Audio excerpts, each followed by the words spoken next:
Hi viewers, welcome to our channel. ప్రస్తుతం మనతో పాటు హిమంది రామారావు గారు సీనియర్ జర్నలిస్ట్ ఉన్నారు. వారితో ఒకసారి మాట్లాడదాం. సార్ నమస్కారం. సార్ నమస్తే బాబు. సార్, బీఆర్ఎస్ ఆఫీస్ ను నేలమట్టం చేయాలని చెప్పేసి మంత్రి కోమటిరెడ్డి వెంకటరెడ్డి గారు ఆదేశాలు జారీ చేశారని చెప్పేసి వార్తలు వినిపిస్తున్నాయి. సార్, ఈ పని కానీ చేయకపోతే అధికారులపైన కఠిన చర్యలు తీసుకుంటామని కూడా చెప్పినట్టుగా వార్తలు అయితే వస్తున్నాయి. సార్, మరి ఏంటి బీఆర్ఎస్ ఆఫీస్ పరిస్థితి? ఇప్పుడు నేలమట్టం చేసేస్తారా? మరి దీన్ని ఏ విధంగా చూస్తారంటారు సార్? అంటే మొట్టమొదటిసారిగా ఆవేశాలు ఎవరికైనా ఉండొచ్చు, కానీ దాని మీద చర్యలు మన సొంత మాటలు ఉండవు.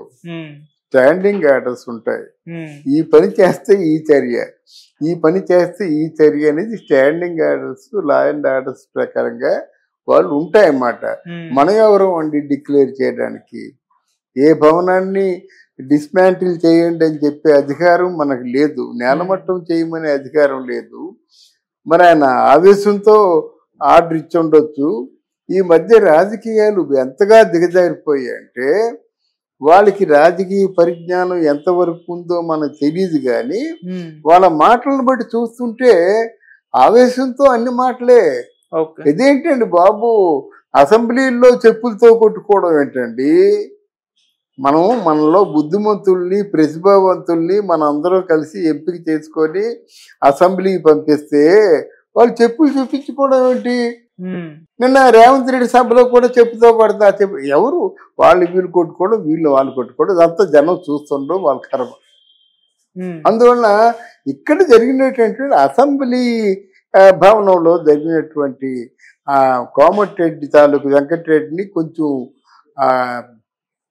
బీఆర్ఎస్ వాళ్ళు అవమానం చేసిన తీరు బట్టి, అంటే నీ జాతకం మాకు తెలుసు, నీ చరిత్ర మాకు తెలుసు, ఇంకేదో మాకు తెలుసు అని మాట్లాడితే ఈయన ఒక ఆర్డర్ జారీ చేశాడు అమెరికా వెళ్తూ.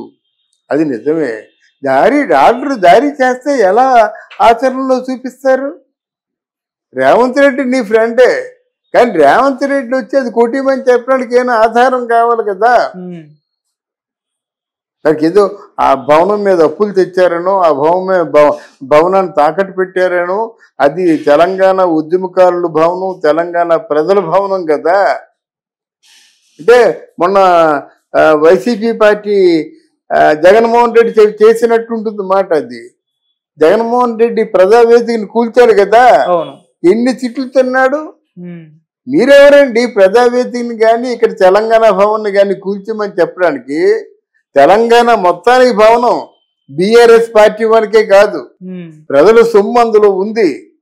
ఆ మాత్రం తెలియకుండా ఆర్డర్స్ జారీ చేయడం ఏంటి? మీరెవరండి ఆర్డర్ జారీ చేయడానికి?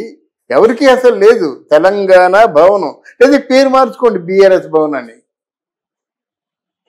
అది కొంచెం అది అధికారుల మీద నేను చాలా కఠినమైన శిక్ష తీసుకుంటాను.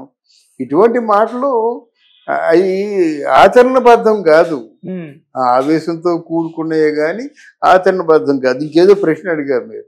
అంటే దీన్ని కోమటిరెడ్డి వెంకటరెడ్డి గారు ఇంకేం ఆరోపిస్తున్నారంటే సార్, దీన్ని కబ్జా చేసి కట్టారు, దీన్ని నిబంధనల ప్రకారం కట్టలేదని చెప్పేసి ఇటువంటి ఆరోపణలు అయితే ఆయన చేయడం చూస్తున్నారు సార్. మరి అందుకే దీన్ని కూల్చేయమని అంటున్నారు. దీనిపై ఇట్లా మీరేం చెప్తారు? అదే మీరు నిరూపించి వాళ్ళు కోర్టుకి వెళ్తారు కదా వెంటనే. అవును, ఆ కోర్టులో నిరూపించాలి కదా. నిరూపించిన తర్వాత వాళ్ళకు నువ్వు చేయడం ఏంటి?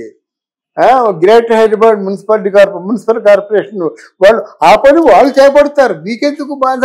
అవును, మీకు అర్థమైందా? ఇది ఆవేశంతో ఉన్నాను కదా. ఇప్పుడు దాన్ని పదవి అహంకారంతో మాట్లాడడం కరెక్ట్ కాదు.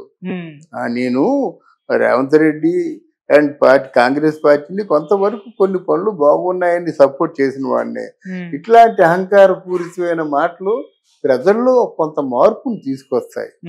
ఇలాగ అహంకారంగా మాట్లాడే కదా కేసీఆర్, కేటీఆర్, ఆయన వాళ్ళు ఏ స్థితిలో ఉన్నారో ప్రజలకు తెలుసు. అందువల్ల అక్కడ భవనం కట్టుకోవడానికి స్థలం ఉంది. సహజంగా ఏదైనా పార్టీకి భవనం కట్టుకుంటుంటే పెద్ద భూములు అంటే గవర్నమెంట్ భూములు గవర్నమెంట్కి తెలియజేసి వాళ్ళ పార్టీ కార్పస్ ఫండ్ అంటే విరాళాలు, దాన ధర్మాలతో కట్టుకుంటారు. దాని మీద మా అయ్యి జాగీర్ అనుకుని ఒక్కడికి సంబంధించింది కాదు. తెలంగాణ ప్రజల భవనం, తెలంగాణ పార్టీ భవనం. అది ఎక్కడైనా ఉంటుంది. అది అక్రమంగా తీసుకున్నాడా సక్రమంగా తీసుకుంటానిది ఆ గ్రేటర్ హైదరాబాద్ ఎప్పుడో నిర్ణయం చేయాల. అది కరెంటు బిల్లు ఇస్తారా? వాళ్ళు ట్యాక్స్ కట్టుకోవాలి కదా, and what basis they will pay the tax, okay A basis మీద ట్యాక్స్ కడుతున్నారు. అవన్నీ చూసుకుంటే మనమే కొంచెం అనాలోచితంగా మాటలు మాట్లాడేమో అనిపిస్తుంది. ఏదైనా కోమటిరెడ్డి వెంకటరెడ్డి లాంటి అనుభవం ఉన్న నాయకుడు ఆ విధంగా మాట్లాడడం సరికాదు. అంటే దీని పర్యవసనాలు ఏ విధంగా ఉంటాయంటారు సార్? దీని పర్యవసానం ఏముంటుందండి, దీన్ని అలుసుగా తీసుకుంటారు బీఆర్ఎస్ వాళ్ళు. ఇంకా ఆయన తాలూకు చీకటి కోణాన్ని బయటపడతారు, ఇంకో కోణాన్ని వీళ్ళు బయటపడతారు. అసలు రాజకీయాలు ఎప్పుడు చేస్తున్నారు, ప్రజల్ని ఎప్పుడు చూస్తున్నారు, ఈ పేదల్ని ఎప్పుడు ఆదుకుంటున్నారు? వీళ్ళని వాళ్ళు తిట్టడం, వాళ్ళని వీళ్ళు తిట్టడం. అంటే ఇప్పుడు 5 సంవత్సరాలు ఆ జగన్మోహన్ రెడ్డి చెప్పినట్టు 5 సంవత్సరాలు కళ్ళు మూసుకుంటే అయిపోతుంది. ఆయన అన్నాడు కదా, కళ్ళు మూసుకుంటే 5 సంవత్సరాలు అయిపోతున్నారు అనమాట.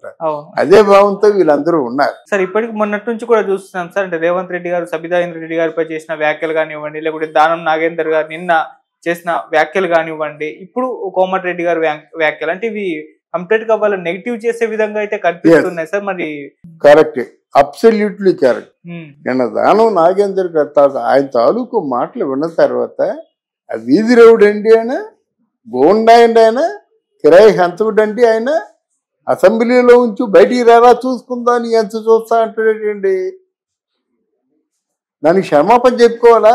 ఈ రోజు రికార్డ్ చేసుకుంటున్నాడు ఆయన, తప్పు కదా. దానం నాగేంద్ర అట్టాడు ఎమ్మెల్యే అంటే బయటికి రారా చూసుకుందామంటే ఈయన రేవంత్ రెడ్డికి సెక్యూరిటీ కాదు కదా.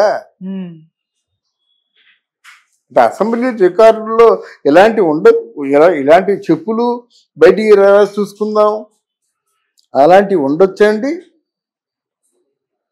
అందువల్ల విలువలు దిగజారిపోతున్నాయి రోజు రోజుకి.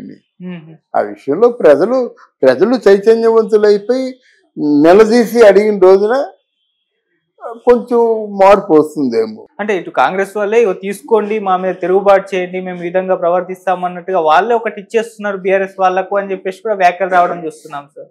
ఆ కాంగ్రెస్ లో కొంచెం ఆవేశం ఉందండి, చాలా కాలం అధికారానికి దూరం అయిపోయింది కదా. అవును, వాళ్ళకి ఆవేశం.